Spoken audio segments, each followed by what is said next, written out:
कहीं का न रहना को इंग्लिश में क्या कहते हैं, ये आज की इस वीडियो में सीख लेते हैं। कहीं का न रहना का मतलब होता है कि जब किसी व्यक्ति के पास दोनों में से कोई रास्ता न हो। जैसे हम कई बार कहते हैं धोबी का कुत्ता घर का न घाट का, यानी कि वो कहीं का नहीं रहा।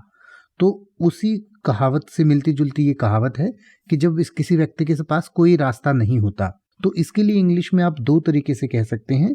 एक तो आप कह सकते हैं नोवेयर टू लिव, यानी कि किसी के पास जाने के लिए कहीं जगह नहीं है, तो उसके लिए इंग्लिश में आप कह सकते हैं नोवेयर टू लिव, यानी कि वो कहीं का नहीं रहा।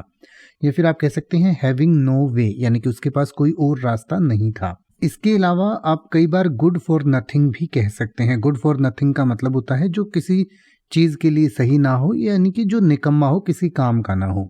तो जैसे कि अगर आप ये कहना चाहें कि इस घोटाले के बाद वह कहीं का नहीं रहा, तो आप कह सकते हैं after this scam he had no ways, या he had nowhere to live. दोनों तरीके से आप कह सकते हैं।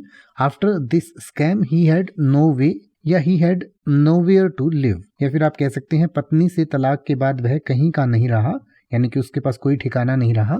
तो आप कह सकते हैं after his divorce from his wife he had nowhere to live. अब आप ऐसे ही किसी भी वर्ड का मतलब हिंदी और इंग्लिश में YouTube पर सर्च कर सकते हैं। आपको मेरी वीडियो मिल जाएगी जिसमें आप बिना किसी फालतू बकवास के सीधा उस वर्ड का मतलब समझ पाएंगे। तो ऐसी ही वीडियोस को देखते रहने के लिए चैनल को सब्सक्राइब करें और बेल आइकन को प्रेस करें।